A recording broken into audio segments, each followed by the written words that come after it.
I do wish every human being can experience, right? Like a mentorship. I think mentorship is lost in America and the world. I mean, not the world. I'll just say America because all I know a lot about. Mentorship is kind of lost here because we have this illusion of meritocracy. So it's like you just need to figure it out and be good enough to get it right. But we know we don't really live in that kind of society. It's more of a nepotistic society where, like, if I know you enough, if you're a friend enough, if you're a family enough, I'll give you an opportunity. But what if you have a person that isn't a friend or family, but you all meet and connect and grow into a business relationship, and not necessarily that we are in one, but like, if this is a nepotistic society around meritocracy, right? Why don't we meet a person, train them up, and now that person you just trained up is going to do a good job. They have the merit because you just train them, and now it can be nepotistic because you're friends now because I've trained you. Like, we've worked together. Now I know that you're going to do the right thing. So I think it was an amazing thing. I think everyone should try that out. Is it-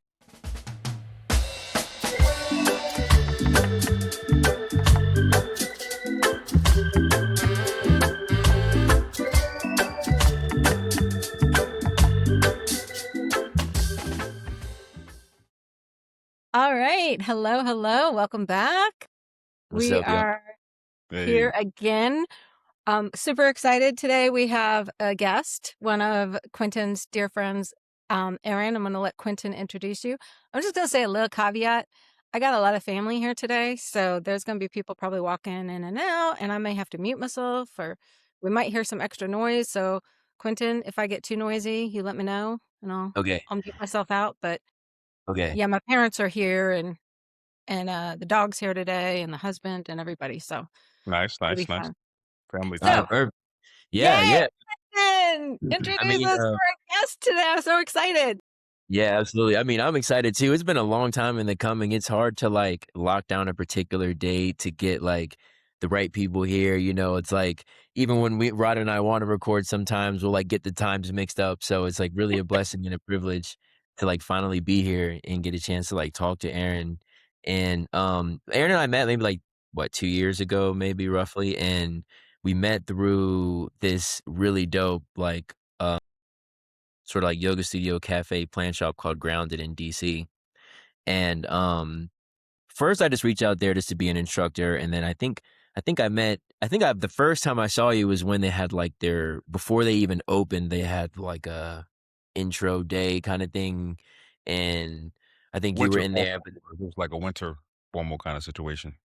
yeah, like sort of opening it up, and then I know I took your class and I was like, all right, this dude's fire, like you're the real deal. And I remember like that's all I could keep thinking. I was like, okay, like well, at least there's like someone who's a real deal here for sure that I know. And but then like we were just since due to my position at as like the wellness lead in the very beginning, like Aaron and I would like touch base maybe like every 2 weeks and just talk about different things and like, and obviously I just think he's dope and drawn to him as a person. So just based off of our conversation and like to bring astrology just a little bit into it, not too much into it, but he's a fellow fire sign. So, it's like we resonate on that level too about some level of intensity. So my thought when I kind of first thought about guests that I want to have on, I was like, I think Aaron would be a good person, especially like with Vanita in mind,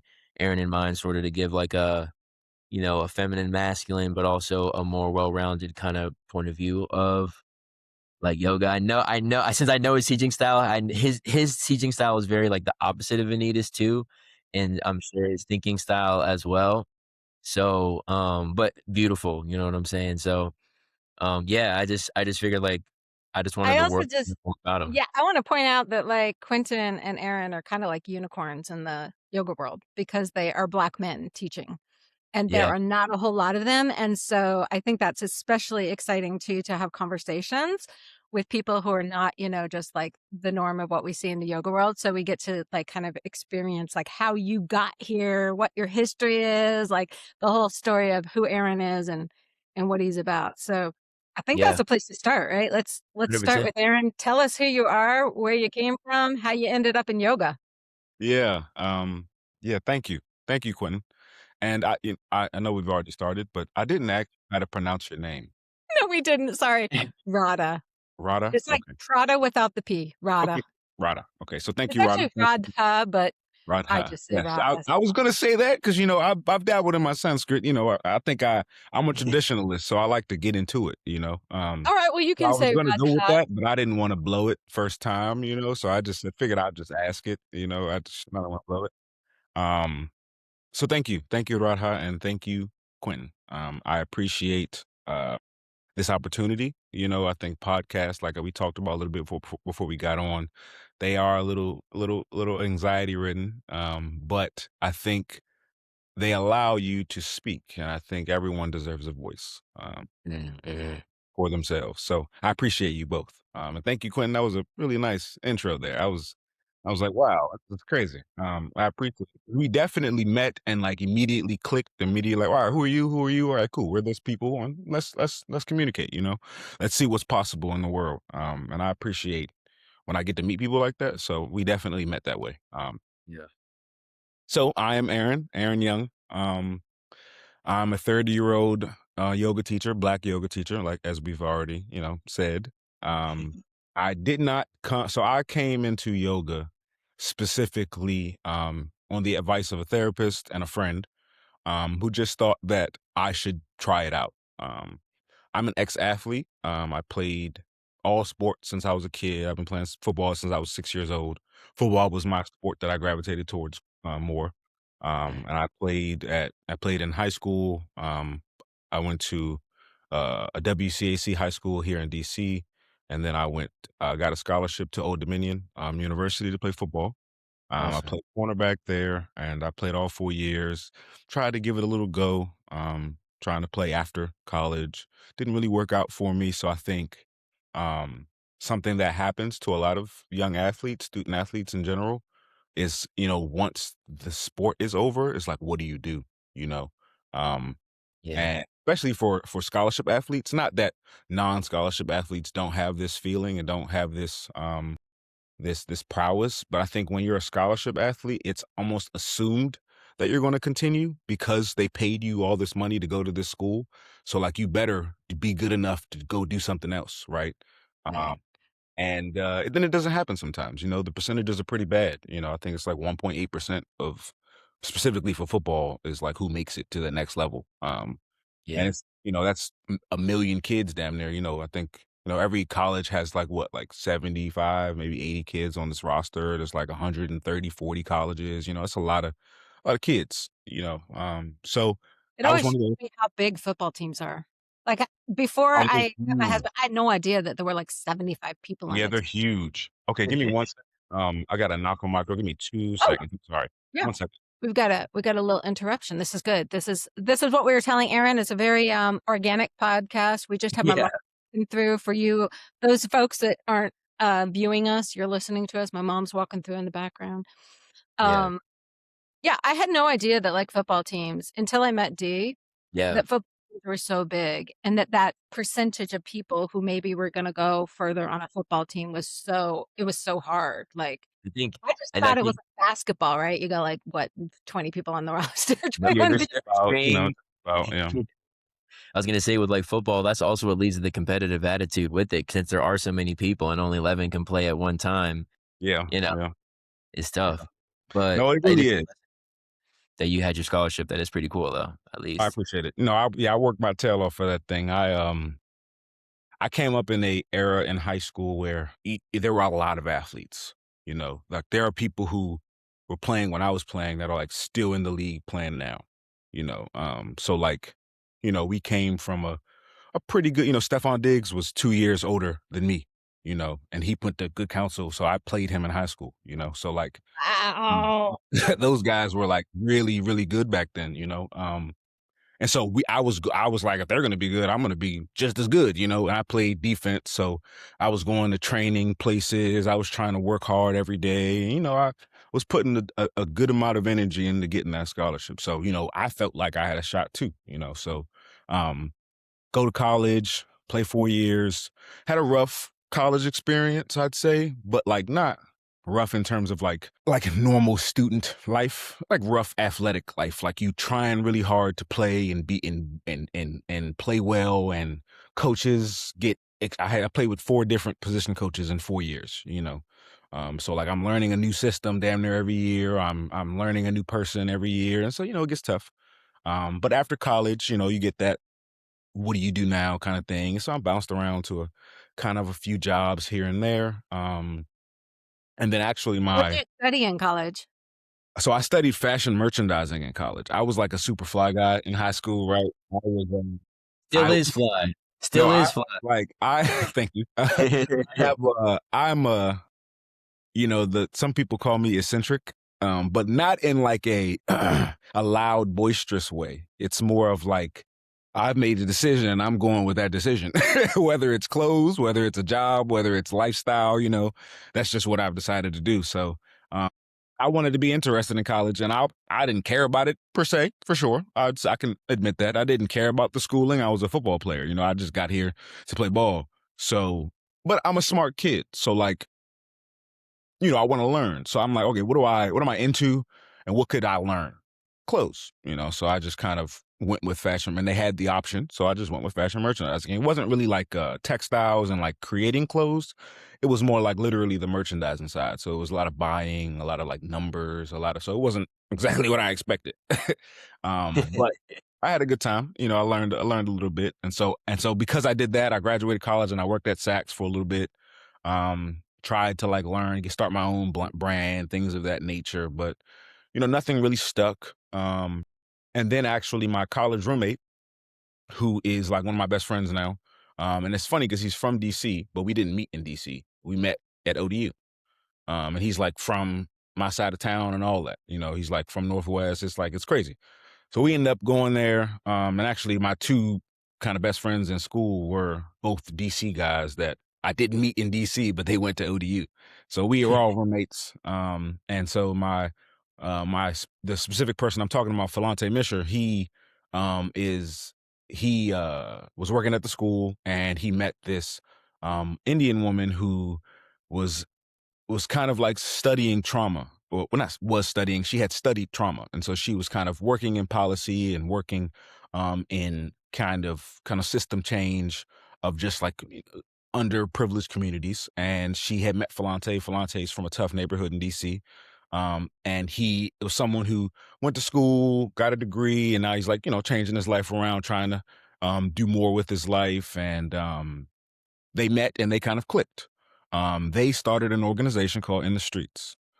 In the Streets is a multimodal interventive organization dedicated to kind of training up community members to serve their community. And so essentially, we were the first 2 community members that she hired. And this is Cool. I know you all didn't expect to get this, and I'm rambling at this point because I No, we love love it. We love it. Ramble I away. don't tell this story at all, and I've actually never told this story, and the story is actually insane, but I'm going to keep it yoga, and not insane in a bad way. There's just so many dynamics that brought me to the practice. That's why it came out this way, because I wouldn't have done yoga had Flante asked me to work at the business, and the business had a amazing, phenomenal yoga teacher there. I mean, he is like the best yoga teacher I've ever experienced in my entire life. I've traveled to India, I've traveled to Sweden, I've traveled to all around the United States doing yoga. And all of I have teachers at these places I go to, and these are amazing teachers. The teachers have been doing this on Instagram, on websites for years. Like, they're very good at their practice. And still to this day, I have never had a better teacher than this man I met on a whim from a best friend I met in college. Mm. It's Oh, nuts. that's crazy. It's Okay, pretty so crazy. this guy's name. So his name is Asrat Degaga. He's an Ethiopian guy. He is extremely low key. He's gonna be mad I even said his name. He he is like, he has an Instagram, but he doesn't use it. There's no posts on it. He doesn't have a website. He doesn't market himself. He is just a viscerally, like, I don't think I've met a person who like Like, I like to say, like, I make a decision and I do it, but, like, he's a person that's going to, like, make the right decision, and then if it's wrong, express it, and if it's right, like, fully engulf himself in it. You know, he's an ex-martial artist who came over to America. He was about 18 or 19, and he found yoga on behalf of martial arts, tore his body up a little bit. You all froze. You still here? Yeah, Okay. yeah. I think You can keep going. okay. Um, and so I met him, and we clicked, you know, on a pretty strong level. He and I were like, at first it was kind of like two rhinos button heads. But he's an older guy, so like, and I believe in deference, so I gave that deference because he was right, you know, like as he's talking to me, as he's explaining the practice, because we're talking about yoga specifically, not just life. You know, like I said, like Falante brought me to this job. He was being trained in social work and being a therapist. He went to college to be a social worker. He got his master's degree in social work, and now he's working in the schools as a social worker. And well, he's not working in the schools right now. He's working for different therapy organizations providing therapy. He's a clinician now.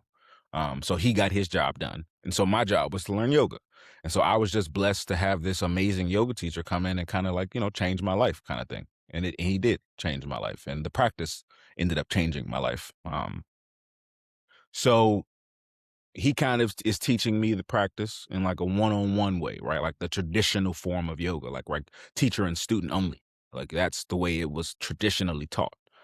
And you know, I didn't know it at that point, but like that was like a turning point, you know, like it's very rare you get to practice with teacher and student only by yourself. And it's Mhm. even more rare to be paid to do it, you know? So like I am so eternally grateful for both of them. Um and it opened a door to me that I never, you know, knew was possible. So now I'm a yoga teacher, you know, and now I'm a yoga teacher that's been ingrained in like the traditional aspects of the practice, whether they're bad or good, because we can talk about that, of course, right? Like yoga has had its ups and downs. There have been teachers who take advantage. There have been students who take advantage. There have been businesses who take advantage. There's this When I was in India, there was this French woman out there. She gave me this book, and I couldn't read it because it was in French, but it was basically it basically was like capitalist manifesto of yoga. That's basically what it was, written in France. What- And I'm like, damn, you know, and so, but that just tells me that people are seeing that the practice has been taken Yeah. to another place. But this guy, like, you know, he was someone who go ahead. Sorry, Eric, was he a particular lineage? What was he teaching? That's a great question. So he began in Ashtanga, and that's kind of what my personal practice is because of that. But, you know, he is someone who isn't afraid to be innovative, you know, so he wanted to go beyond Ashtanga and not beyond Ashtanga because Ashtanga is a set rule. There are set rules in Ashtanga. Um, but he was more of a body person. Like he wanted to push the human body, right? And so like if I'm kind of stuck in these 6 series, I can't go as far as I would like to go. Like, you know, something that he does, and this is he's gonna hate this because I'm telling his tricks, but it's something that he does in practice, right? Like, he'll be like fingertips, and now the entire vinyasa in downward dog, I'm on my fingertips. The entire class. Whoa. You know, like that's not something and no one puts that in anything. But Yeah. that's just something that he likes to do to push the human body, right? So like he started to go from Ashtanga, and then he went into power, and then he kind of found his flow in power, because in power you can kind of do anything. It's Ashtanga times 10, right? Like you just add a bunch of stuff that are in the series, but not in the flow of the series. You kind of just add a good flow that works with the body. But then he gets trained in trauma yoga, and he gets trained in child yoga. He went to Costa Rica to get trained. I don't know if it was Costa Rica. I'm thinking it might have been Guatemala. But he went out there to get trained in youth yoga. So he kind of is just a body person, and yoga is his instrument. And he's a body and mind person. He's focused on the mind too. That's why my practices, my teaching is very like, I'm trying to join your body with your mind. Like that's what I try to focus on in my classes. And it's because that's the way he taught it. Right. And so it's like, if you can calm the mind down, the body will follow. If you can engage the body, the mind will follow. If you know that type of thing. I Uh, feel like this is sorry to interrupt, but I just feel like this would be so important, particularly for an athlete, right? yeah. Somebody who is so into their body. Plus, let's be honest, like the streets of DC are not exactly easy. Hmm. DC is not an easy place to grow up. And so having a practice where you can like that's why Ashtanga is so powerful and power yoga is so great for so like especially a certain subset of population because you need to be physical and you need to push that body when you're that kind of person. There's going to be a whole other group that needs like, restorative yoga, Yeah. right?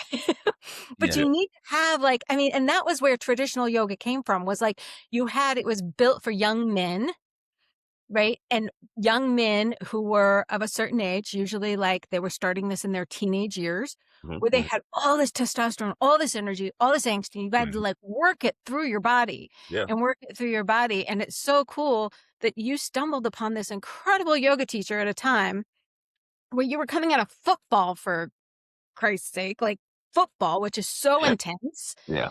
And you had this opportunity to then have this yoga experience from someone who, one, looks like you. Wow, that's crazy, first of all. That that doesn't exist in a lot of places, let's acknowledge that. And then somebody who could speak to you and what your need was for yoga and then train you one-on-one, like, this Yeah. is No, wow, still what a to gr this day, I don't even. It's hard for me to like describe how grateful I am for that experience, when I'm not there anymore, I'm not working there anymore, and so like he and I still communicate, but it's just not the same anymore. But like that experience was something that I do wish every human being can experience, right? Like a mentorship. I think mentorship is lost in America and the world. I mean, not the world. I'll just say America because all I know a lot about. Mentorship is kind of lost here because we have this illusion of meritocracy. So it's like you just need to figure it out and be good enough to get it right. But we know we don't really live in that kind of society. It's more of a nepotistic society where like if I know you enough, if you're a friend enough, if you're a family enough, I'll give you an opportunity. But what if you have a person that isn't a friend or family, but you all meet and connect and grow into a business relationship, and not necessarily that we are in one, but like if this is a nepotistic society around meritocracy, right? Why don't we meet a person, train them up, and now that person you just trained up is going to do a good job. They have the merit because you just train them, and now it can be nepotistic because you're friends now because I've trained you. Like we've worked together. Now I know that you're going to do the right thing. So I think it was an amazing thing. I think everyone should try that out. Like, can I share something real quick? Um, yeah, you it's funny, like, so many questions. yeah, Right. yeah, Be like, talking sometimes. That's why I get nervous about podcasts because once I get to talk, yeah, nah, it's so good. It's always gonna come full circle, And I think one thing that came to mind, another thing that I think is like sort of on the dark side of the mentorship is sort of like sexual perversion and sort of the sure, for perception sure, of it for sure. and sort of the fear of it, and definitely across genders and within the same gender and all that kind of good stuff. And it's interesting that like, you know, I play football. I'll play corner and safety too, and it's like for Cool. those That's people that cool. don't really know when you're on defense, that's like one of kind of the scariest positions almost because you're out there on an island very often, um, and under a lot of responsibility. Obviously, it's like to stop. Usually, the corner of the safety is the one that's like stopping the deeper runs or like the deeper passes and sort of like Yeah. trying to put these bigger plays and just depending on the play. But it's interesting because the only way to get better as a cornerback is to have that wide receiver relationship, is to sort of drill, is to sort of have that one-on-one relationship. Since we're in America and a lot of Americans know football, like what is man to man and sort of like that. That's really where you get like to really test your skill, right? It's like Sure. just you and that Mano a person and mano. Yep. Yep. yeah, mano Yep. a mano kinda thing, and there's a lot of, that I feel like is sort of missing in the world where it's like we just in general, we can hide behind our phones and we have like backup, we have all this stuff. There's not that sort of, quote unquote man to man. And I think the mentorship aspect is it's so what you emphasize was sort of like just being able to spend that time with that person who can look at you and say, hey, let's just try this. And also what you are a great student because you are so physically competent and capable that like, you can also be challenged in that way. But what I was gonna get at, I think one of the main ways to sort of counter that sexual perversion and that does happen in young men and just in all young people just because of how it is, how we are, just we're just learning what it is. And I'm not saying perversion in a negative way. I'm just saying in a way that like, you're just learning how to control yourself, right? You're just Yeah, learning mastery. yeah, And but is to emphasize how can we perfect all these other little elements of the body. It's like what you said, it's like, it's such a great way to redirect that sexual energy mhm, towards like that bodily natural tendency that happens, especially as a young man. And be like, no, like, and all like you're my age, so like we like anime and all that kind of stuff. So we see like all this interesting physical yeah, capacity that all these martial artists have, and we say, you don't have to be a martial artist to be able to move your body in that way. You can do that yourself. You just have to practice. And maybe when one day you can do a two-fingered handstand or something like that, like one of these crazy these people do.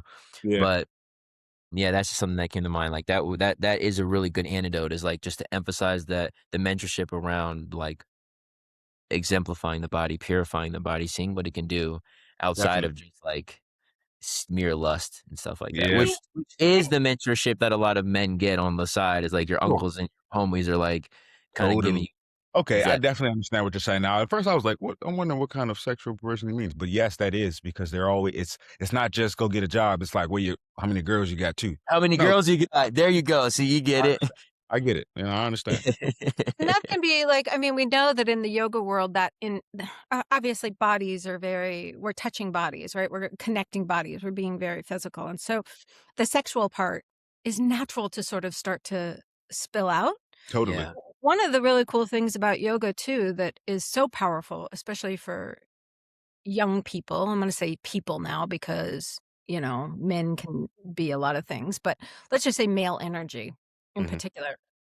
Um the ability to use uh the restriction of that energy so that you're not expending it, right? When you're actually ejaculating, you lose that energy. And so yoga has this whole practice, right? Of like, how do we bring that in and how do we use it then to create more power in our body and power in ourselves by choosing to have that like abstinence. And so that's kind of what brahmacharya is about too, right? Is like, let's see how much power we can build up in our body. It's the same with prana. Mm, When we're mhm. doing the breathing practices, right? We're building power up into our body and like almost like holding it so then all of a sudden we become like these yeah, powerful energies. you So can when never we're stop looking moving. at sex, Yeah, you cannot I don't think it's fair to I mean, I'm going to go against like my own tradition cuz my own tradition tends to be very touchy about sex. Um But I think that it's very important, especially if you're teaching young people, that that become part of the conversation. Because if you are not learning how to manage that sexual energy, that it's probably going to come up, especially as you start to open up the chakras and you have that energy moving up and down your spine and the kundalini's rising.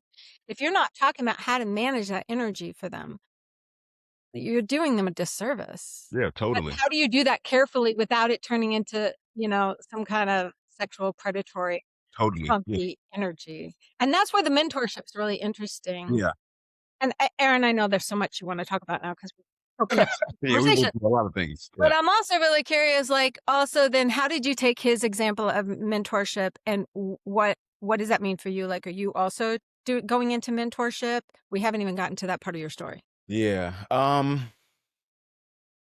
That's a good question because we did talk about it. I mean, because there are so many stereotypes with yoga teachers, right? And being a heterosexual male black yoga teacher in and of itself is like, all right, what are you doing this for? Mhm. Only because it's not what we do or not what a lot of us have done. And so it's like you going outside the circle is cool. but what you doing it for? You know, and that's a fair assessment. I always question when people do things outside of the norm, not because they shouldn't, but because those same people do negative things, right? People will give you a compliment for a backhanded reason, or someone will, you know, it's something that my friend does a lot. It really makes me upset. He'll ask me what I'm doing today before he asks me what he wants from me. And I'm like, you should just tell me what you want. You know, so there are there are people that do things that are outside the norm just to get something out of it. So I understand someone saying, "What are you doing this yoga thing for?" But I think that my teacher acknowledged it, right? He's like, you're going to be in classes where people are there to see a handsome yoga teacher, where there's someone who's there to see someone else, a student in class that they think is attractive. There will be things that happen in class. Your job is to kind of like an avatar. You kind of have to move it along, right? You kind of have to move the water along. You got to move the fire along. Whatever Yeah. it is, whatever element is in the room, you kind of have to just move it along. Yeah. And and do it with grace, do it with respect, but be firm, right? And that's something that and this is a crazy segue because and I don't know if I'm ready to talk about this, but I have had a scenario already, right? Like, and I've been teaching probably about a couple of years. Um and as a teacher, you can be physically ready to teach.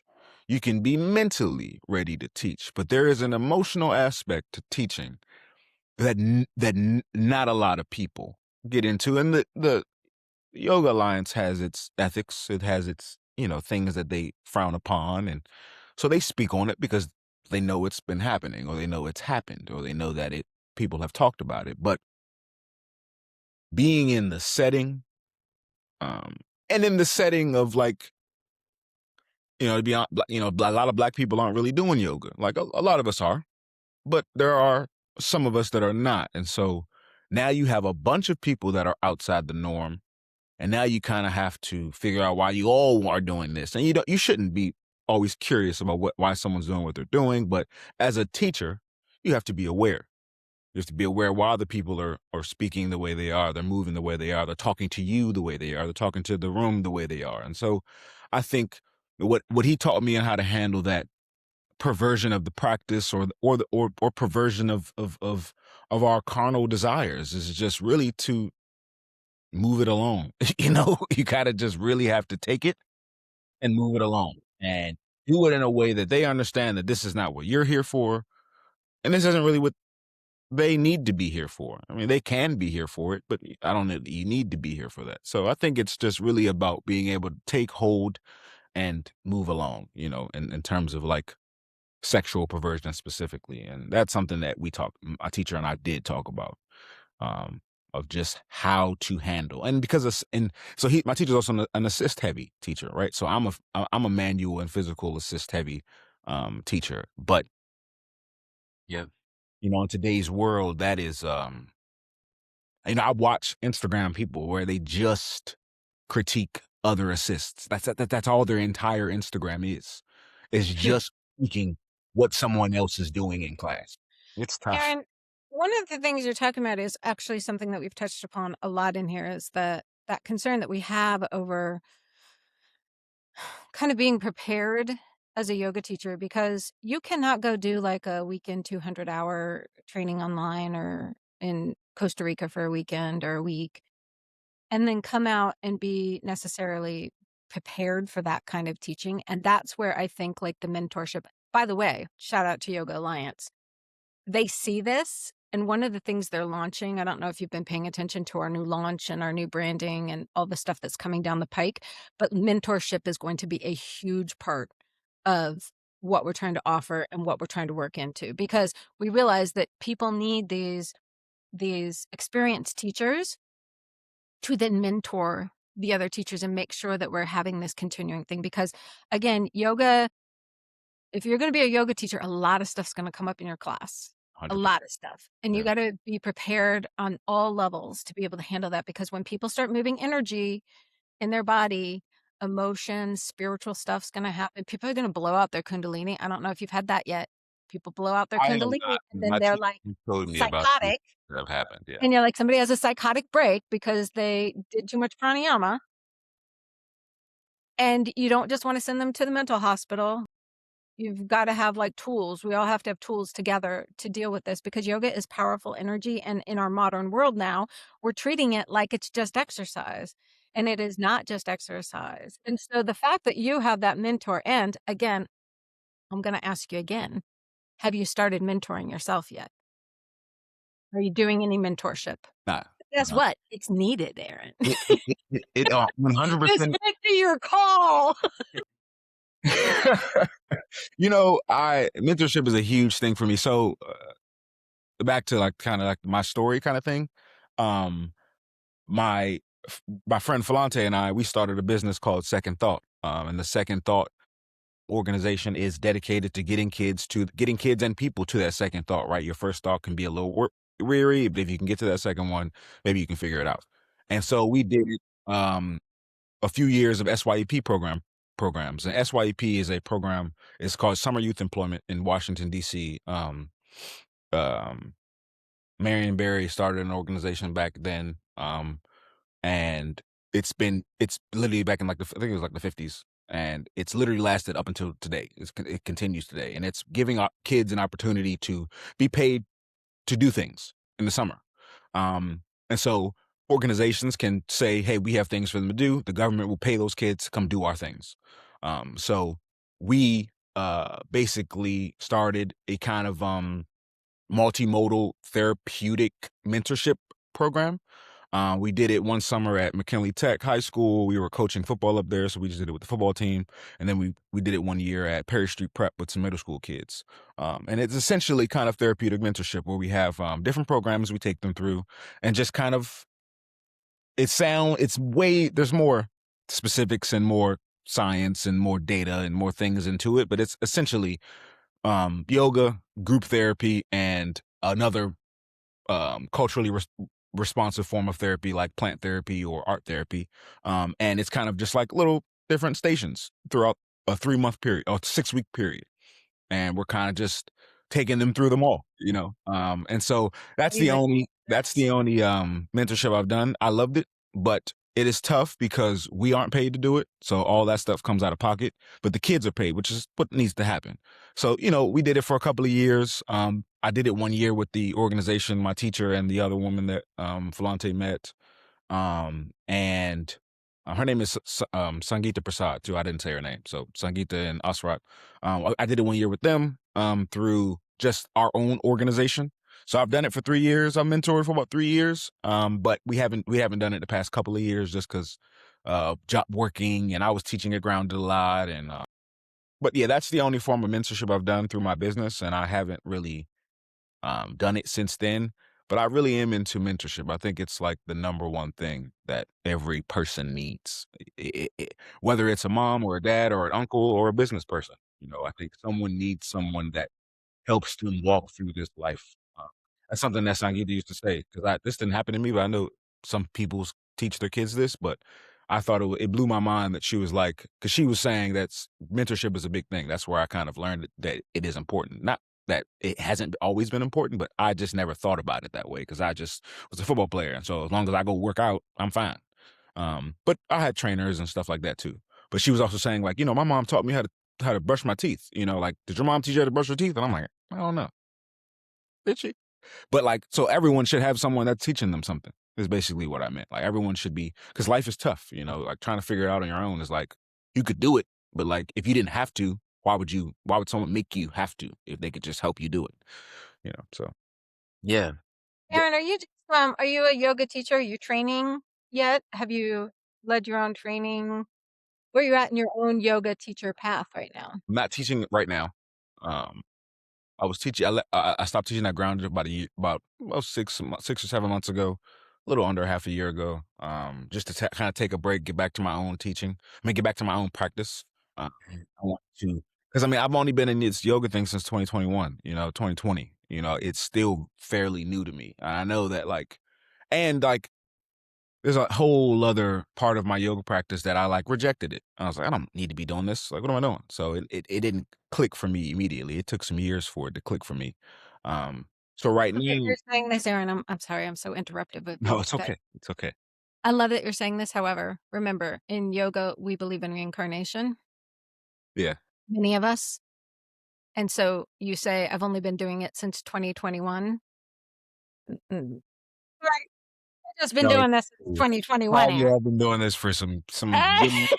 I'll give you some props. I don't think this is your first time Yeah, around. yeah. But no, I'm not teaching right now. I am building a workshop though. I want to build a workshop. Why I have built the workshop. It's called. Well, I'm gonna keep the name to myself for it right now. But it's a workshop. It's like a 4-class workshop. There is there's a mobility class, a strength building class, a um, master sequence master sequence class, and then a restorative yoga class. So it's like a little package of classes that I want to provide in a 3 to 4 day period, maybe like a weekend or something, where I can kind of just give people my idea of the practice, where they can get how I would prepare my body, how I would strengthen my body, how I would traditionally practice the practice, and then how I repair my body. That's kind of like the reason for the workshop. So I have it set up, I have it written down, I have it like put up. I just haven't found a space. That's it. I just really haven't found a space. And I'm very specific about space. I think space needs to be like space is important. Where you Yeah. practice at and I love when people just hop outside and go practice. Like I love that for you, but like when you are but when I practice, it's not a physical practice for me. So distractions are in the way for me. And I have enough fluctuations. I have enough riti, I don't need any more. So like I'm practicing, I would like it to be I'm not a music guy either. There's nothing going on. It's just me and the mat. So the space is important to me. And I think people get mad at me because they're like, just go outside, just go to the park, just go to and I'm like, I want to, I love my students. I miss my students. My students text me all the time, like, where you at? Like, what are you doing? And I'm just like, I'm looking for a space, guys. I do not want to have to do this again. I don't want to have to stop and start again. I want to have a space that makes the most sense, and I want to go forward and take the hiccups as they come. But at least I have a space. I don't have to think about a space. So yeah, that's where I am in my practice. Ooh, I was like, can I? So you said a couple things that I thought were dope. So way earlier on, you had mentioned like the locks. We were talking about like I thought maybe you could expand on that. That's not really something we really talked about that much, but I think that it's also very pivotal and interesting because even if you aren't aware of the fact that you might be holding certain locks in your body like you are, and sometimes it's even more important to focus on releasing them and then also like when to tension them and all that good stuff. So maybe if you feel comfortable, could you share a little bit about what you know about that? And Yeah. Whew, yeah. you getting me in my bag right now. Oh my goodness. I'm not. I know there's 3. I know Mula Bandha Jalandhara. I can't remember the last one though. I can't remember the last one. But yeah, so when I was talking about bandhas, it was about when you were like things pool in our bodies. Yeah.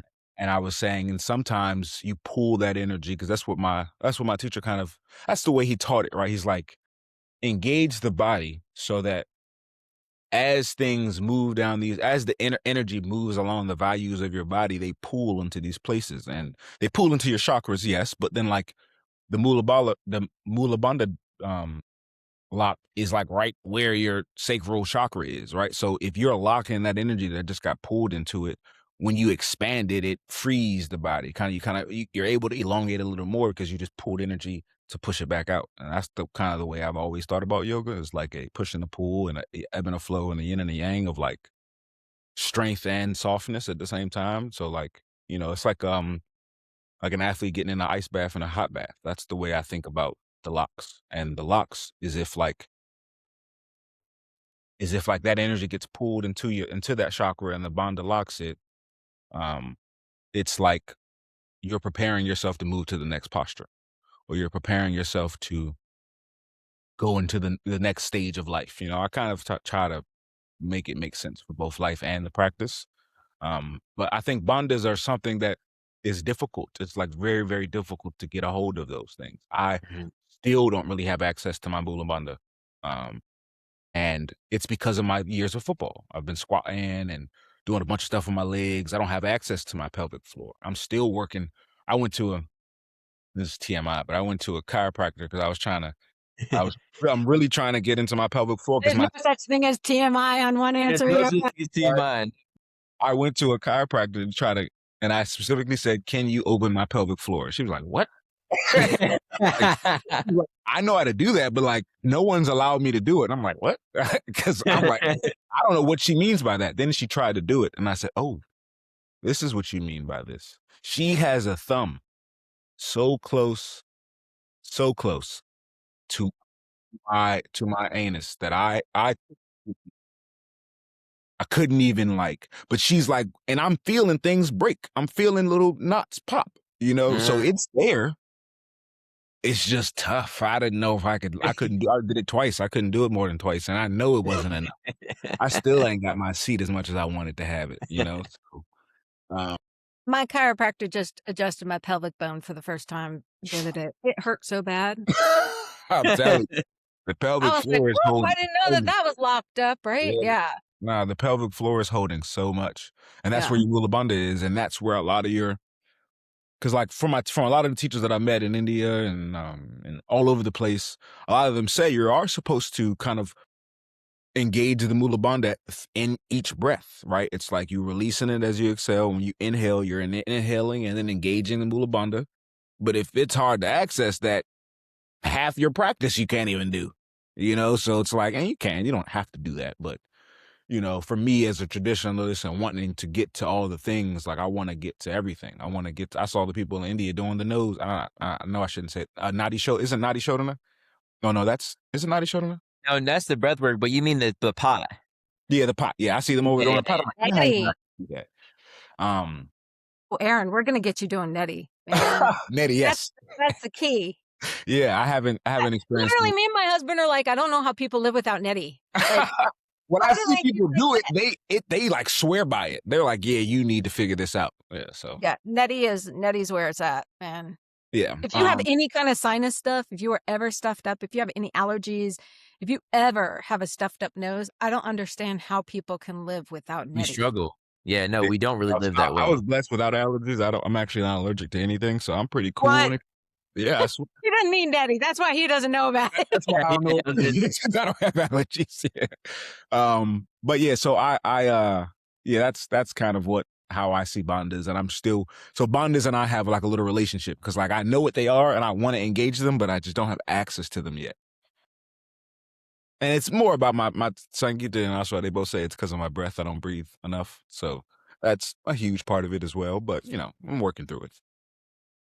Well, I think one of the most powerful things is we learn how to teach through our own Yeah, exploration, right? So as you're learning these bandhas, I have no doubt that you're probably going to end up one of the most powerful teachers around this I appreciate that. because it's something that we're learning, right? And we're working on, and then once it clicks, all of a sudden you were like, oh, Yeah, now I can go share this with other yeah. people. Because if you are okay, so I've been doing bandhas since I was 12, right? Wow.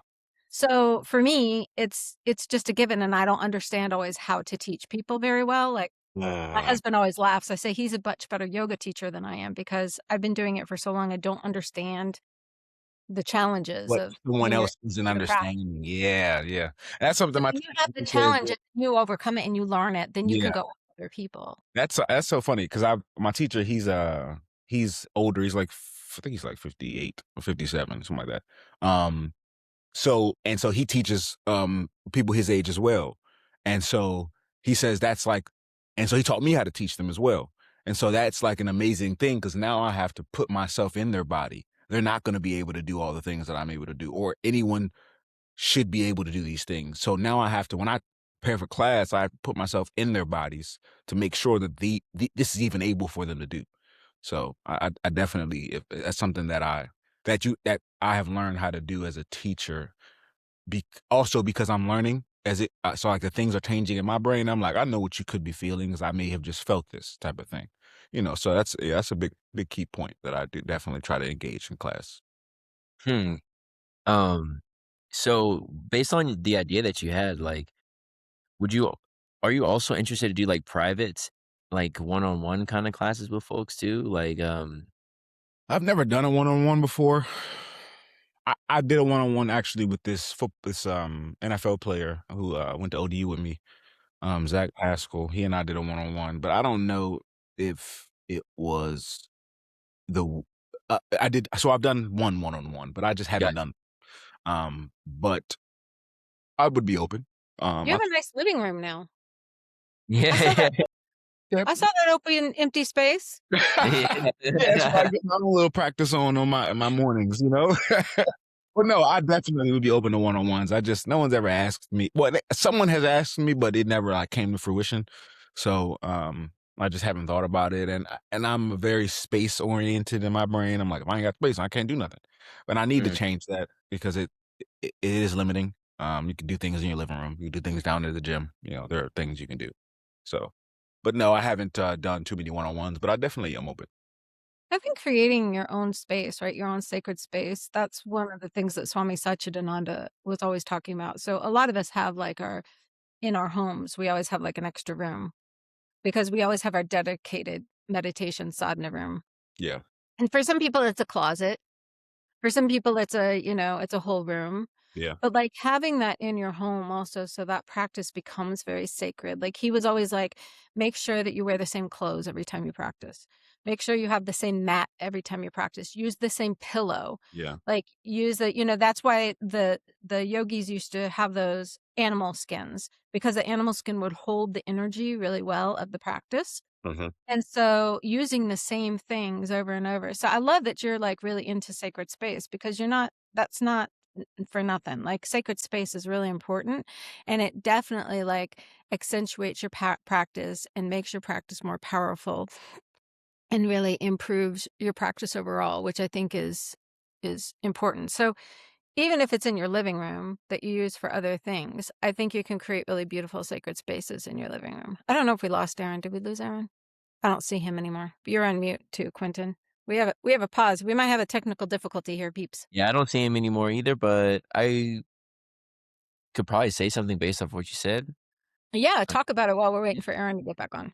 yeah, so, it's so I love the emphasis on the sacred space and, obviously, the life word is like an extension of that, like, the building has to be sacred, then the room inside the building has to be sacred. Like, not has to be, but there is a compounding effect, and it's so beautiful that, like, Swami Satchidananda emphasized that because it's definitely, like it's a reflection of the practice itself. It's like when you do your practice I think we did lose him. When you do your practice consistently, let me text him. Yeah, Uh, sorry, we're having technical. yeah, you're good. Yeah. Well, I'll just finish this little point. I was like, when you do your practice sort of consistently, you feel the compounding effects. And I just think like it does make sense, like in your own life, right? And then you do see the compounding effects and the actual materials and the vibrational effects of those things. And I think it makes sense, like, on a There he is. He's back. there's a Computer died, my apologies. no, it's all good. I was so they pop up. Yeah, I didn't even We had such a good conversation going. He totally forgot to check his computer. my apologies. No, you're good, you're good. So while you were gone, Quentin was sharing a little bit about sacred spaces. Okay, Yeah, cool. My apologies. I was gonna say, I really love your attention to the sacred space. It also goes well with sort of the body emphasis, right? It's sort of like, you have your body, then you have your clothing, then you have the space that you're in, and then you have the building that it's in. And I was saying how that sort of connects to the vision that I have where I'm trying to like I always have a construction background. So to me it was more so like, in order for the room to be sacred, it's even better if the building itself is sacred and blessed in a way and is like thought through. And I was also sharing with Rada just real quick that, um, to, like, emphasize her point about, and you probably know this, like, when you do your sadhana consistently in your discipline phase or season, and you really get the most out of it is through, like, that compounding effect, and then similarly, the materials around you also get that compounding benefit too, and you can see this in the negative sense with triggers, where it's like, if you the phone is a good one or whatever, there's something you might see that might trigger a certain action that is or a certain thought that is, you could say selfish or detrimental or whatever might generate negative karma. But similarly, it's like you wear the Right. same robe. Every time you see that robe, you're like, "I think about meditation," or every time you see this space, you have even if you just see a picture of it, you still have that feeling and that sensation. And, I w just as, like, sort of on a larger scale, just it is so important to emphasize the sacredness of the space because, a lot of the times we as instructors or certain students might be in certain classes where they might not necessarily think that it's that important. It's like, yeah, it is you in the mat, and part of the practice, of course, is non-attachment, and you don't want to get stuck in aversion. But at the same time, like there is this understanding that there is a benefit to being in a place that is positively charged. Like just because we as beings we're gonna respond to that positivity. And one other thing that I was thinking about what you said with this session, with the sequence of classes is, um, yeah, that sounds like a really dope idea. I think that that's what we need to do more of is just instructors on our own, almost creating like mini trainings or more full-throated like yoga experience to actually like share more of what we know. Uh, when we used to build buildings in Yogaville, Swami Satchidananda, when the buildings, before we like put the paint on and did all that, we would actually go in and draw ohms and write mantras on the walls. And I woo woo, but also now we know that, when I was growing up, everything about yoga was woo woo, and now science can back it all up, right? Science is backing it up. Yes, it It is. It's so no, exciting. this quantum stuff they're doing, it is changing the game. So, Aaron, I I wonder what know would happen if we used water instead of paint. Like, imagine if you just had a sacred bowl of water. We lost Quentin now. We're losing everybody today. Imagine if we had like a sacred bowl of water and you just were like in your living room and you just took the water on the wall and just wrote like ohms and sacred mantras, like how that could mm, maybe transform our hold spaces, right? Into something that was really powerful. Because again, growing up, we had so much of that, of like really, creating, like we always had imagery around our rooms. We always like, my mother wakes up every single morning and burns incense in the home.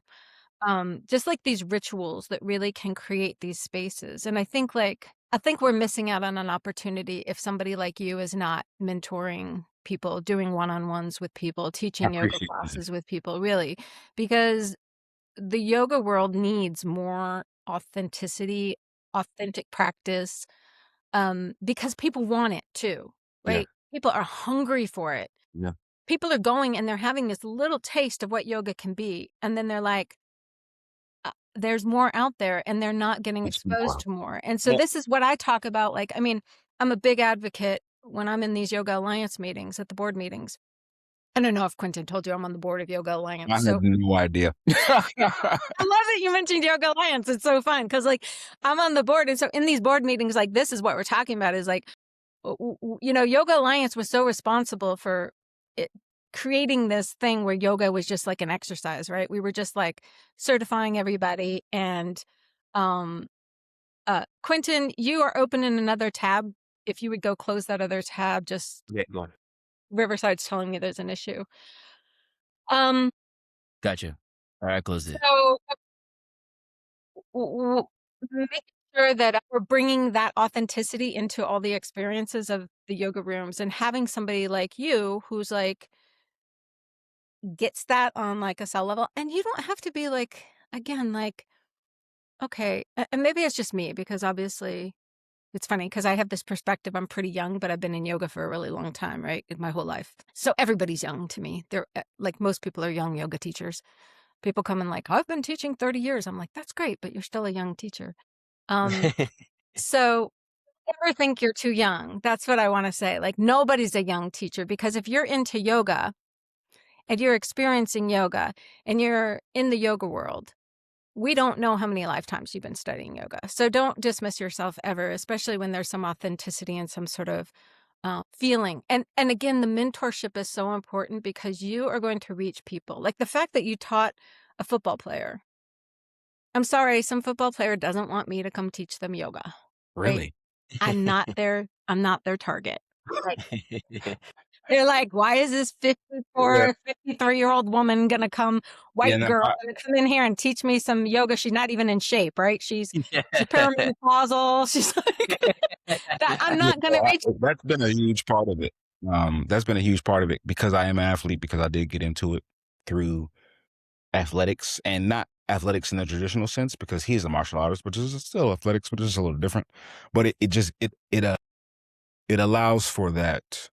It allows for like a new version of your life and what you're trying to get done, but it also allows for you to change your thought process, because athletics is very competitive. So it allows you to like not have to be so competitive. You just kind of are embracing the wins and losses of the practice. And I hate to, and even my speech is competitive, wins and losses, but it's more just the ebb and the flow of the practice, right? It's just like you don't have to work. You can work hard, but embrace the what you get from working hard is internal. It's not an external validation. It's not like a coach saying you made a good play. It's you knowing you made a good play within your body, kind of thing. So I think it gives me an opportunity to teach and to rewire as well. Not in a negative sense, but just give another option for someone to think and to move their body. You don't have to move it to win. You can move it because it feels good.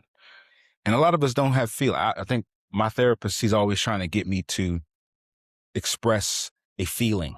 And so I'll be like, "Oh, I'm good," or I'm feeling all right, or he's like, "No, what is the feeling attached to that feeling?" So I think it's something that we also have to teach a lot of people, is to like, when you are moving your body, it's for it to feel something, not to just look better or. I still fall into that. Yeah. It's really interesting. I was just thinking about that this morning, like how I was looking at myself in the mirror, getting ready for this, and I was thinking, God, w- how liberating would it be if I could just go on and not look at myself in the mirror Yeah. and just be Mhm. like, what I look like has no importance in this world. The only thing that matters is how I feel and how Mhm. I feel in my body. And so we are so externally oriented in our day-to-day life that any time that we can be reminded that we just need to feel. And again, I'm in this world and I'm really deep in it. And look at me, I still struggle with this. So people who have never been exposed to it and don't even know what it's like to be in their bodies in that way. Yeah. And yoga is so good for athletes. I mean, any athlete who's doing yoga, Yeah. they'll tell you like, I mean, Tom Brady, right? Yeah, I mean, they all are doing it. I mean, when I first, this is a funny thing I did. When I first got into yoga, like not when I first got into it, because when I first got into it, I didn't think about it at all. But when it first clicked for me, like a good year and a half, maybe 2 years in, I just started following every black person that did yoga. I didn't care what they did, what they looked like, what anything. If they was black and they did yoga, I just hit the follow button. And so, because I was just trying to see what it looked like, I think I was just trying to like, and there's a lot of people. There's a guy out UC in LA. I don't know if he's still in LA, but he was doing yoga with the UCLA sports athletics. And he was an ex-football player, ex-NFL player who got into yoga, and now he's teaching it, and he's like going all around teaching athletes how to do yoga. And, so like that is something that I'm big on research. I love research. So I try to always get a data set. I'm always trying to fill out the room or fill out the community or fill out the city. So, yeah. Aaron, we're always trying to be a little mindful of time because we could talk for literally, Yes, I we'll was be just gonna here say for that. I was hours. like, "Damn, I did not know it's been an hour," and I Yeah. do So actually what have. I want to do before we let you go though, is we really love to hear a little bit Okay. about like what are the little practices that you do in your day to maintain your groundedness, Yeah, to bring yoga into your daily life. Like what can you just share with us about like those little, because we're really into like bite size, like yeah. stuff you do bite size. So what are some of your favorite bite size practices? Oh, that's a good. I think I think definitely, like, for lack of better words, just getting on the mat, and even if you don't do anything, I think I do that a lot. I'll just hop on the mat because I may not have the energy or the emotional capacity to practice, but I know I need to be on the mat. So I just get on there and lay down sometimes. I do like box breath. I think I try to. I try to inhale for 4, hold for 4, release for 4, kumbhaka, rachaka, all that good stuff. And hmm, I actually am this isn't yoga related, but I'm a one of my stems is like physical. So I have like, it's not a fidget, but they're like these things. I have some right here actually. These things. So these are a big thing for me for some reason. I don't know why actually, Mm. but it's good. It's like, they're like little, you've never seen these before? Yeah, I No, love that's those. Yeah. yeah. Yeah, they're cool. I'm into those. You just made me think of something. I wonder if malas were like the original fidget, right? Because a Probably. mala is like you're Yeah. fidgeting, right? It's With ve your what is it? Sensational. yeah. It's like And so people pattern. needed that mala. Maybe.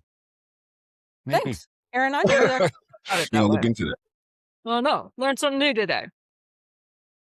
Yeah. Well, thank you. But I Thank you actually so do have to. Yeah, Aaron, yeah. I actually want to do this again though. You all got me going.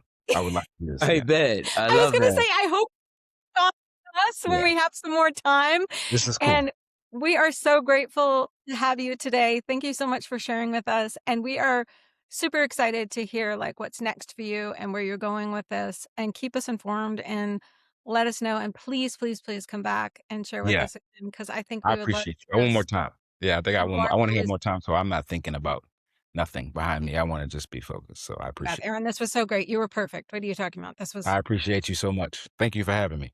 and thank you for being here. And we will catch you all on the next episode. Om. Peace. Thank you.